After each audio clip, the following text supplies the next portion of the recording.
Cuaca di Arab Saudi menjadi tantangan tersendiri untuk jemaah haji asal Indonesia. Saat musim haji tahun ini, suhu di Arab Saudi berada di kisaran 42 hingga 50 derajat Celcius. Kesiapan dan persiapan fisik jemaah menjadi penting sebelum dan saat berada di Tanah Suci. Dalam kondisi tersebut dibutuhkan kesadaran dan pemahaman dari jemaah saat melakukan serangkaian ibadah selama di Tanah Suci. Kesadaran dalam mengukur kemampuan fisik sendiri juga penting untuk menjaga agar kondisi jemaah tetap bugar. Selain memerhatikan kesehatan fisik, berikut alat perlengkapan diri APD yang harus dimiliki dan tips yang perlu diketahui oleh para jemaah haji.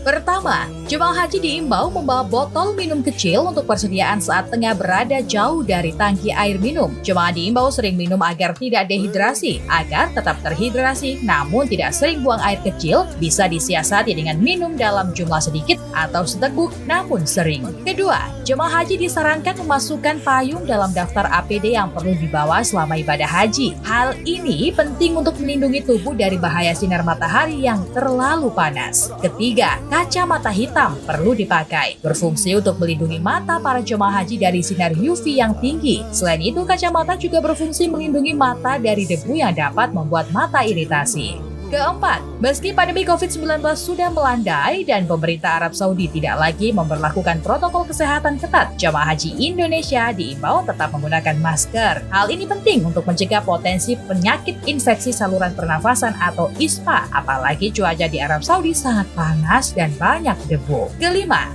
botol spray menjadi APD yang perlu juga dibawa untuk membantu meredam panas yang menyengat kulit akibat paparan sinar matahari. Botol spray tersebut bisa diisi dengan air zam-zam atau air minum yang akan disemprotkan ke bagian wajah atau kepala dan anggota tubuh lainnya yang diperlukan. Keenam, alas kaki berupa sandal atau sepatu perlu terus dipakai, berfungsi untuk melindungi kaki dari panasnya lantai atau jalanan akibat terpapar matahari, sehingga dapat mencegah kaki melepuh. Jemaah juga disarankan membawa alas kaki yang mudah dibawa dan dimasukkan ke dalam tas. Ingat, untuk para jamaah, alas kaki juga harus dibawa sendiri saat hendak masuk masjid. Jangan dititipkan karena berpotensi bisa hilang. Dan APD terakhir yang diperlukan jemaah haji adalah tote bag atau tas cincin kain. Tas ini berfungsi untuk menjadi tempat seluruh APD yang diperlukan, termasuk wadah sandal saat masuk masjid. Dan itulah pemirsa hal yang perlu diperhatikan para calon jemaah haji agar kesehatan fisik tetap terjaga. Semoga bermanfaat. Tim TV 9.